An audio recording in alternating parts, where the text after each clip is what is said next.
En el nombre del Padre, del Hijo y del Espíritu Santo. Amén. Amén.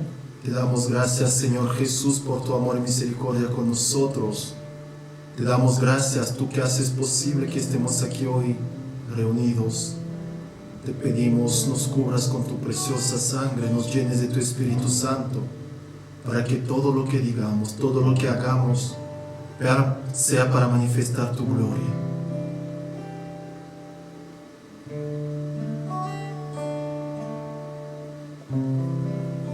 Ven Espíritu Santo, ven fuerza de lo alto, ven ilumínanos, ven y guíanos, ven y danos tu luz, para que sepamos realizar la voluntad de nuestro Padre. Ven fuerza de lo alto, ven y confírmanos como hijos amados del Padre. Ven Espíritu Santo.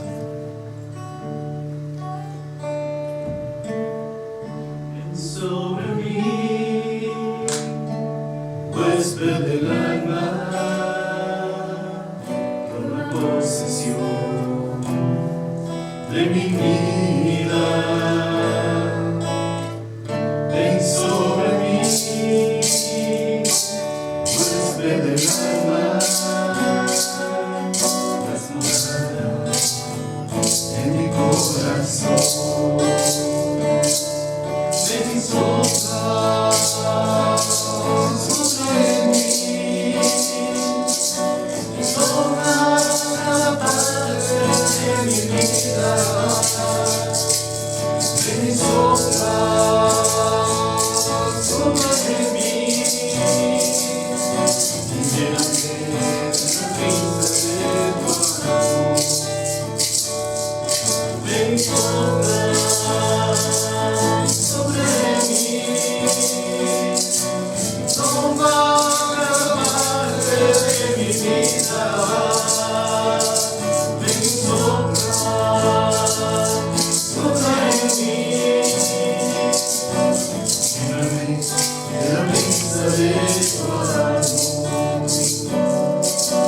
Lléname de la brisa de tu amor. Lléname de la brisa de tu amor. Gloria al Padre, y al Hijo y al Espíritu Santo. Como era en el principio, ahora y siempre, y por los siglos de los siglos. Amén. Queridísima Madre María, cúbranos con tu manto y condúcenos a Jesús. Dios te salve María, llena eres de gracia, el Señor es contigo. Bendita eres entre todas las mujeres, y bendito es el fruto de tu vientre Jesús. Santa María, Madre de Dios, ruega por nosotros pecadores, ahora y en la hora de nuestra muerte. Amén. En el nombre del Padre, del Hijo y del Espíritu Santo. Amén. Hermanos, bienvenidos a su programa Encuentros con Jesús en Chitos. Ahora hicimos un cambio en el formato original del programa, porque ahora venimos a la casa de nuestro invitado. Por eso es que pueden ver que estamos en otro lugar. Fíjense, a lo largo de este caminar del programa hemos entrevistado a músicos católicos, a varios de ellos, a un matrimonio católico que también trabaja para Dios, pero nos hacía falta la presencia de un sacerdote. ¿Por qué? Para mostrar también otra vocación, que es la entrega total a Dios y el servicio al prójimo. Entonces, para gloria de Dios, tenemos aquí al Padre Bertrand, mejor conocido como Padre Benny, que está con nosotros. Padre, bienvenido. Muchas gracias, buenas tardes a todos. Buenas tardes, Padre. Qué bueno que aceptó la entrevista, le agradecemos esa disposición. Es un gusto compartir con ustedes este momento para la más grande gloria de Dios. Exactamente, Padre. Entonces, mire, Padre, escuchando alguna de sus homilías, pude darme cuenta que, bueno, en su mami siempre hubo fe, una fe muy grande, porque pese a que ella perdió a su esposo, usted tenía 10 años en ese momento, ella se mantuvo siempre fiel a Dios. No sé si ella fue la que transmitió en usted esa semillita de la fe, o quién fue la que hizo este trabajo. Gracias. Yo creo que, como dice muchos documentos de la iglesia, la familia es la iglesia doméstica. Es en la familia donde aprendí a conocer a Dios, aunque era una familia muy católica convencional. Íbamos a misa hasta en la semana, pero no iba más allá de la misa, ¿no? Era monaguillo de niño, aprendí a caminar, a crecer como todo buen católico, pero no había una convicción personal, sino que de ella sí aprendí mucho desde lo básico, desde las primeras oraciones, caminar en la fe, pero creciendo en la adolescencia, como todo adolescente tuve mi crisis de fe, pero seguí ahí porque era un camino normal de la familia. Pero después, teniendo ella un poco menos que mi edad actualmente, queda viuda, y fue momento donde aprendí a conocer a Dios, desde momentos que yo lo rechazaba, y ella nos seguía confirmando que Dios está presente, Dios nos sigue guiando. Pero era lo que me enojaba más, porque veía, si Dios sigue presente, ¿por qué se lleva a mi papá? Si yo confiaba en él, yo hacía muchas cosas para Dios, pero no era, yo diría, no conocía el verdadero rostro de Dios. Conocía lo que nos decían, pero no iba más allá, hasta que un momento sí viví mi encuentro definitivo con Dios en un retiro pues de una semana, ejercicios espirituales, y ahí fue cuando me lo encontré y descubrí ese rostro que mi mamá me decía, pero a su manera, y yo no lo veía, hasta que en este momento sí lo conocí. Podría decir, como dice Job, lo conocía de oídos, pero esta vez sí lo vi con mis ojos, ¿no? Tal vez no te puedo decir que es una pintura que pueda pintar, pero yo lo sentí su presencia, y de una forma que marcó un antes y un después en mi vida. Fue en este momento de retiro, cuando tenía 17 años, pero sí venía aprendiendo, conociendo que Dios estaba, pero era más de oídos.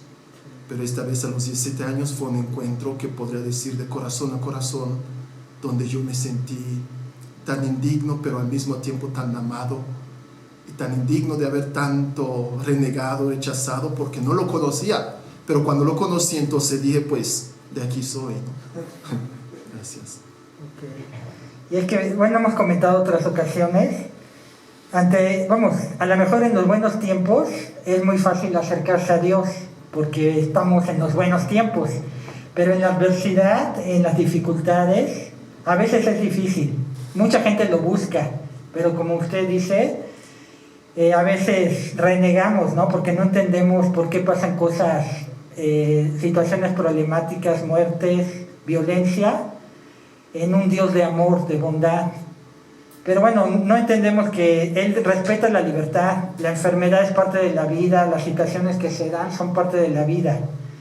Pero yo creo, en la medida que uno se apegue a Dios, como su mamá, y transmita esa fe, los hijos pueden darse la oportunidad de conocer a Dios como usted lo hizo. Es que no fue solamente la forma en que hablaba de Dios, sino definitivamente su forma de vivir.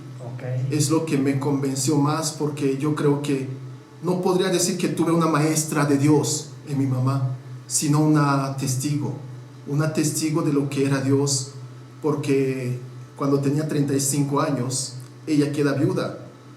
Era pues guapa, joven, 35 años, hoy se casan 35 años, ella 35 años tenía ya 6 hijos. Ajá. Hoy pensándolo digo, a mi edad que ya tengo ahorita, no estoy dispuesto a tener 6 hijos a mi cargo.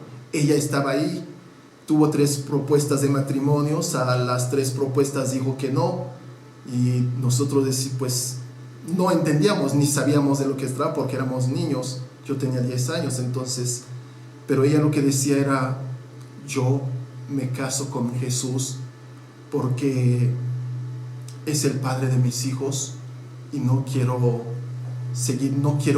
meter otro padre que no sea el que nunca los va a fallar, que es Jesús. Por lo tanto, ella quedó convencida de que el esposo de las viudas es Dios, por lo tanto Él nos iba a cuidar. Que en su momento fue lo que me enojaba más, porque si Él podía guardar a nuestro padre acá, ¿por qué se lo lleva? Si quiere sustituir a mi papá, pues que se ponga a hacer lo que mi papá hacía, ¿no? Pero no era así. Pero que, pues más que fuera maestra, fue una testigo de lo que Dios estaba haciendo, y creciendo me di cuenta de que Dios estaba obrando en ella, y por lo tanto a través de sus acciones, a través de su forma de entrega, de vivir por nosotros, me di cuenta que en este momento de retiro yo le pedí al Señor: quiero conocerte, quiero verte, si de verdad existes, dime algo, ¿no? Y sentí la necesidad de tomar la palabra de Dios, poder abrir la Biblia. Mi primera Biblia la abrí, y abrí sobre Isaías capítulo 49 versículo 15. Una madre no puede abandonar al hijo de sus entrañas, pero aunque ella los abandonase, yo nunca los abandonaré. Entonces yo veía que mi mamá ya llevaba un proceso de 7 años dándose todo, entregándose. Yo decía: no hay nadie que pueda hacer más que ella.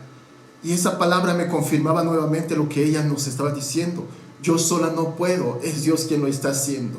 Es como para decir, pues me quitó una capa para decir: date cuenta que aquí estoy, que lo que tu mamá te está diciendo es lo que yo hago. Entonces dije: si Él me ama tanto, yo estoy dispuesto a hacerlo todo, también lo que pueda, por Él, porque es Él quien me está dando la fuerza a mi mamá. De ahí entonces empezó mi camino con Dios, cuando yo le dije: pues si eso haces para tanto, yo quisiera caminar contigo, quiero servirte para que los demás conozcan este amor. Y como digo, es el testimonio justamente lo que arrasa. Así dicen, las palabras convencen, pero lo que arrasa es el ejemplo de vida, el testimonio. Y yo creo, y la apertura que tuvo padre, porque pese a todo tuvo esa apertura de ir a un retiro, de conocer a Dios, y se entregó a Él. Por eso Él se manifestó, ¿no? Yo creo, es eso, la apertura que uno puede mostrar para que Dios entre, ¿no? Y fíjese, padre, yo sé que para usted los planes de Dios son importantes. Entonces, porque los planes de Dios superan a los nuestros muchísimo, ¿no?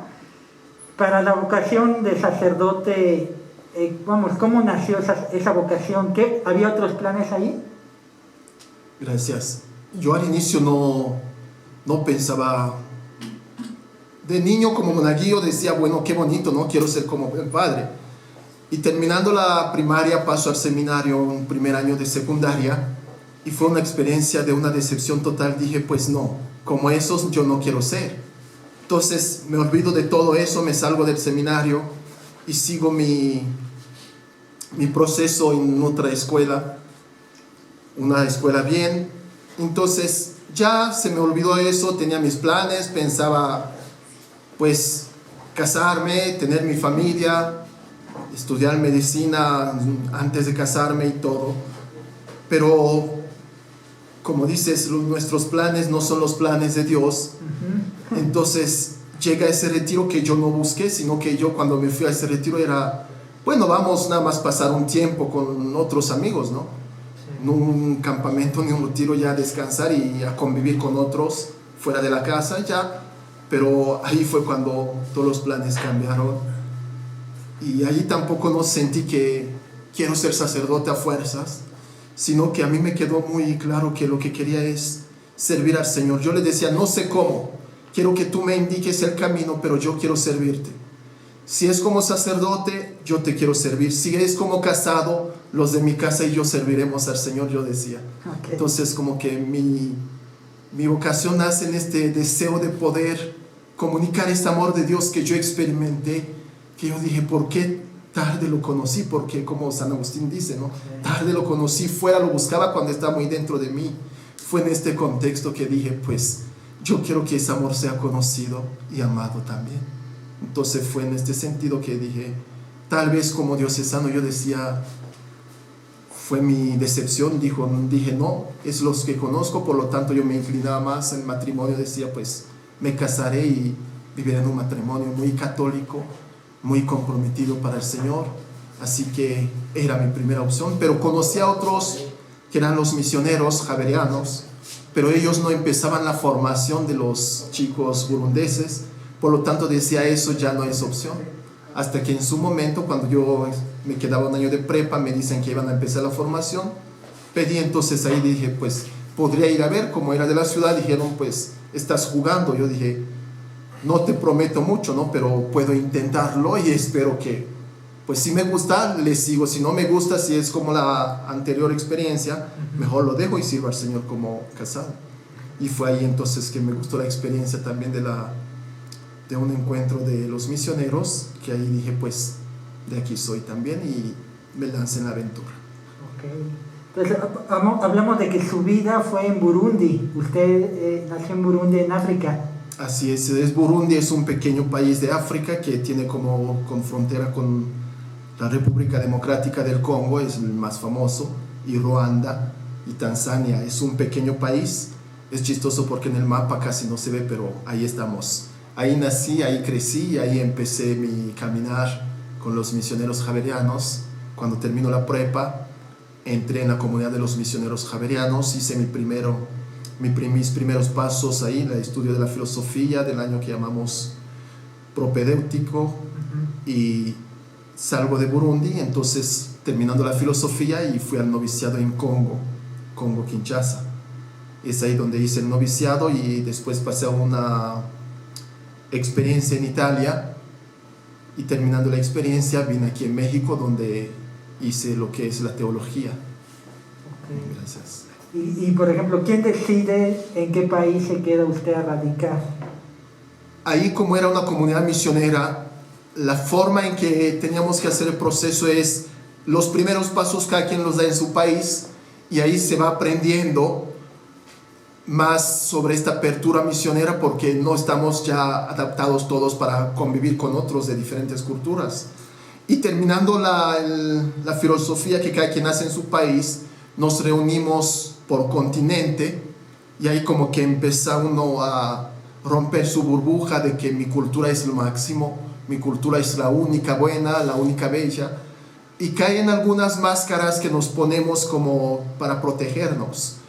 Y ahí te das cuenta que fuera de mi mundo hay otro mundo, otros mundos totalmente diferentes, y que tienen sus razones de ser, y que hemos de aprender a caminar juntos.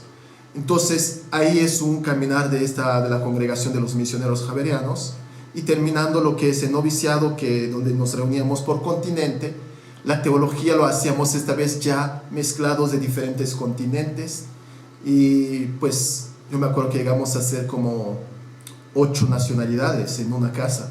Entonces te imaginarás, de Asia, de Europa, de África, de América, reunidos. Era un merequetengue, pero bonito también, cuando era momento de expresarnos, y un desafío, un reto fuerte de poder dar testimonio en estas diferencias, con dificultades, pero para la más grande gloria de Dios se lograba caminar juntos. Yo creo estar abierto a esa diversidad de culturas, de países, de costumbres, como seres humanos nos enriquece, porque finalmente todos somos hijos de Dios, y Jesús lo dice, no vayan por todo el mundo y anuncien mi palabra, mi evangelio. Por eso la Iglesia Católica es universal, y estamos abiertos a toda cultura, a toda creencia, a toda costumbre, porque eso nos enriquece como iglesia. Es una riqueza al mismo tiempo que yo creo que responde a una oración de Jesús en el Evangelio de Juan. Dice: Padre, te pido que sean uno, como tú y yo somos uno. Entonces, encontrarnos de diferentes lugares con un mismo sueño, que es definitivamente servir a Cristo, como que nos fortalecía a nosotros. Al mismo tiempo podíamos como decir, pues el rostro de Cristo no es un rostro determinado, sino que es tu rostro, es mi rostro, es el rostro del que está ahí fuera. Terminamos expresando esa belleza de lo que es servir al Señor en las diferencias, lo que nos cuesta mucho, pero al mismo tiempo que si se encamina en esta fe, en esta comunión del Espíritu de Dios, logra dar una melodía, una sinfonía. Okay. Oiga, padre, entonces, ¿cuánto tiempo lleva aquí ya radicando en México y qué es lo que más le gusta de este país? Aquí en México llevo 10 años, llegué un 12 de noviembre, me acuerdo muy bien la fecha porque un mes después era ya 12 de diciembre, que fue una cosa maravillosa para mí, que nunca había visto una peregrinación tan fuerte, ¿no? En 2010, 12 de noviembre de 2010, fue cuando llegué aquí en México y fue llegar a una tierra desconocida, no hablaba español, empezaba como un niño, ¿no? Nunca había comido tortilla, y ahí les digo a veces a algunos que pues para mí fue muy difícil comer la primera vez tortillas porque olían a cal. Para poder comerlo fue en una misión en la Huasteca de Arguenza, que fui de misión, y ahí son las tortillas hechas a mano. Entonces eran totalmente diferentes, y comí, ya de ahí no paré más. De ahí, aunque regresando ya, aunque no sabía igual, como que ya me empecé a aventurar. ¿Qué es lo que me gusta de México? Yo creo que fue la cultura, la apertura, la calidez del pueblo mexicano. Yo creo que esa es a mí me impactó mucho, porque le digo que antes de venir a México estuve en Italia.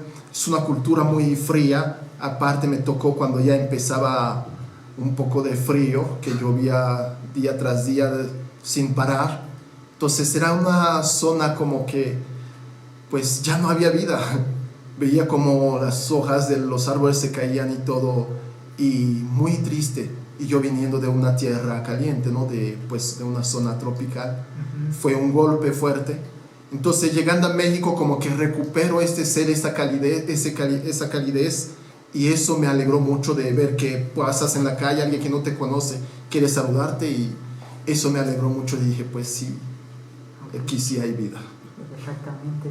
Sí, vamos, sí, son culturas distintas y obviamente afectan nuestro estado de ánimo, pero efectivamente la gente es abierta en México, es cálida.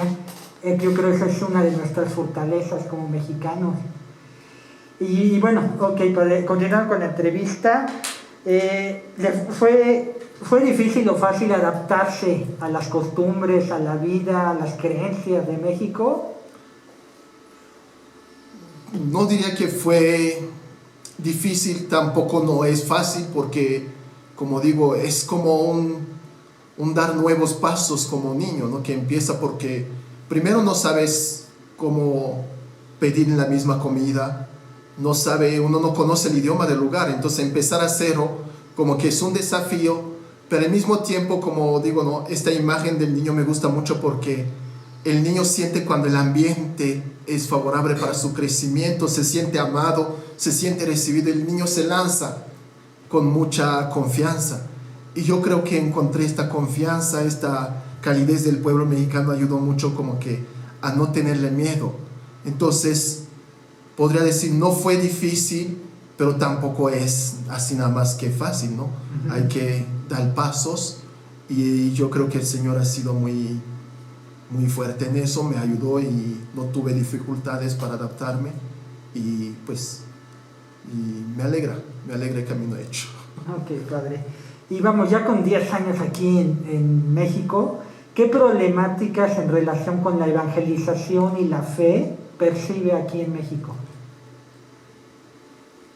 Bien, yo creo que es una realidad, para mí fue una realidad totalmente diferente, porque me encuentro con una fe ya que lleva 500 años caminando. Era diferente que mi país, donde eran más o menos un poco más de 100 años, donde había esta apertura a lo nuevo, esta apertura a lo que eran los frutos del Concilio Vaticano II.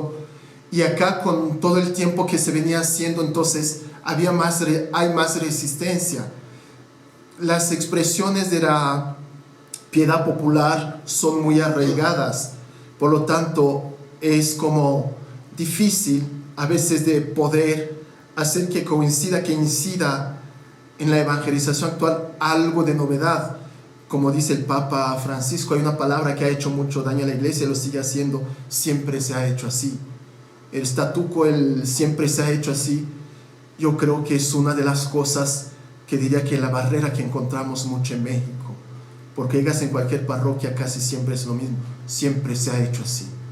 Entonces, el poder aprender a superar siempre se ha hecho así, yo creo que es el reto de la evangelización en México, y abrirnos a esta novedad que trae Jesús, porque dice la palabra de Dios: hago nueva todas las cosas.